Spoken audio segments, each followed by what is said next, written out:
So I'm working on doing clothes today. These are some of the hand wash things I've been doing.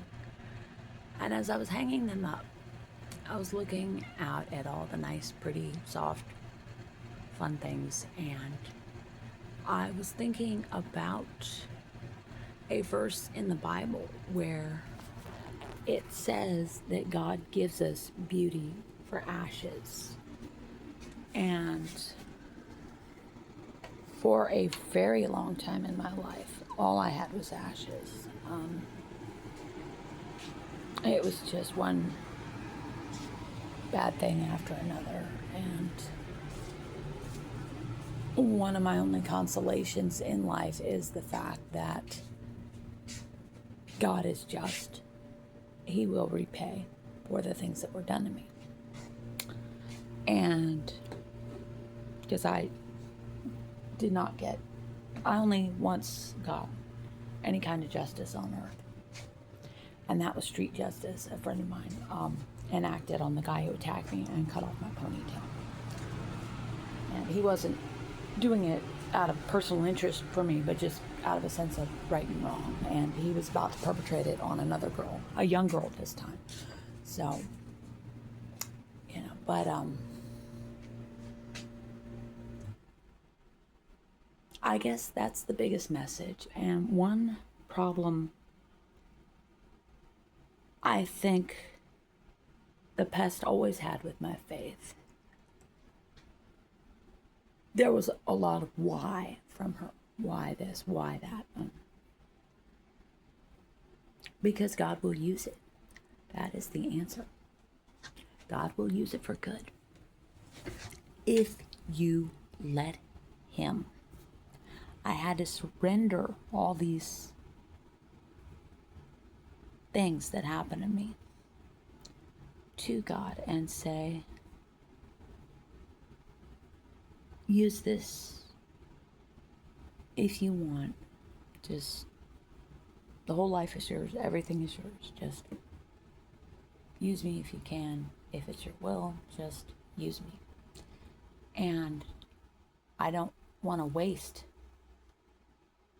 what has happened to me by just sitting around and being bitter and isolated, or going after one bad relationship after another, which I was so afraid would happen after Ron died. And he put a hedge on me, and I did not. So, but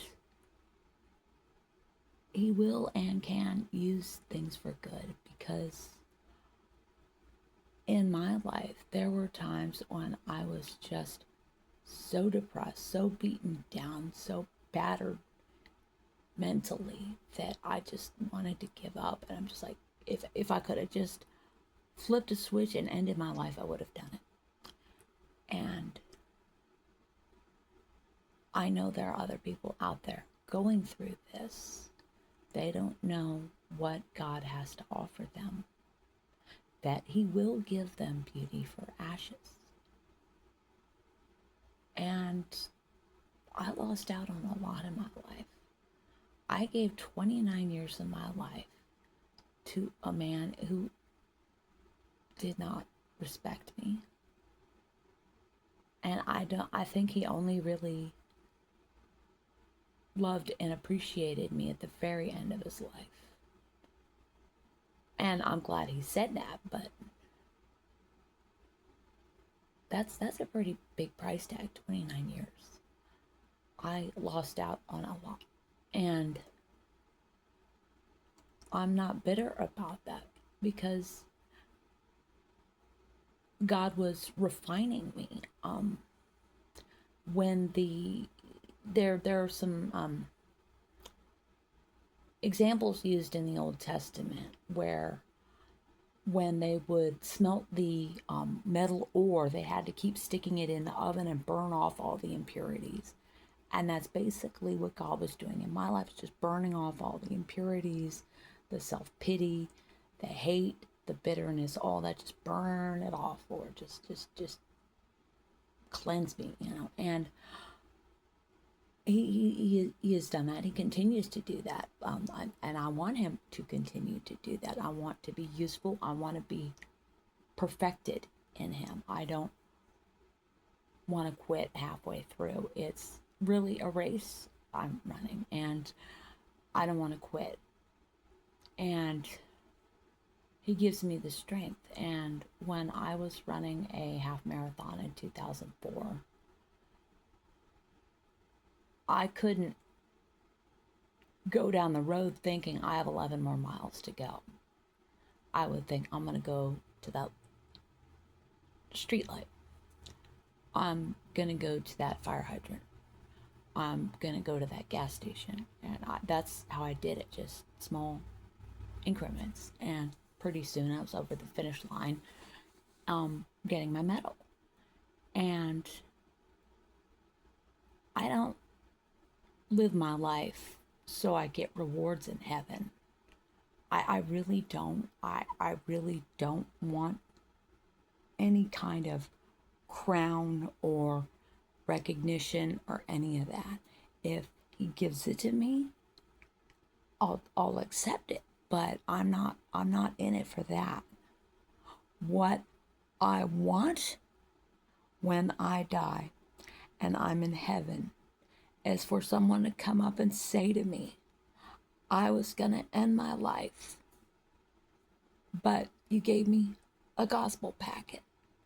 And I realized God loved me, that other people love me, and that I could keep going. That's all I want. All I want. That is what drives me, people. And I don't care about personal risk. I don't care about judgment. I don't care about opposition. I don't care if I die alone, because no man can accept this. But I am here to serve God. And if He sends me, I'm going. I don't care where it is. I will go. And there have been a lot of times He held me back from doing handouts or doing outreach even. He just, no packets today. Okay, Lord. So I didn't. And I'm sure my driver's like, what's going on?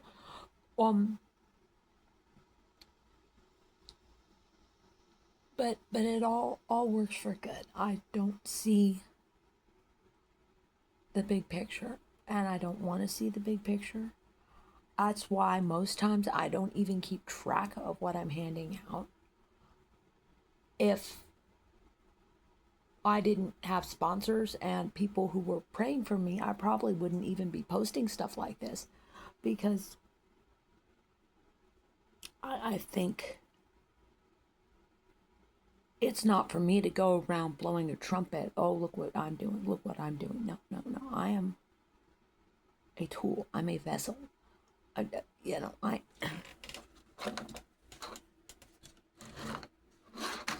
This is what I am. This is useless without a hand. God is the hand. I'm just a pen. But I do have sponsors. I do have prayer warriors. I have people who want to see what God is doing through me. So that's why I keep posting these. But that's why I do it. So anyways, my thought for the day.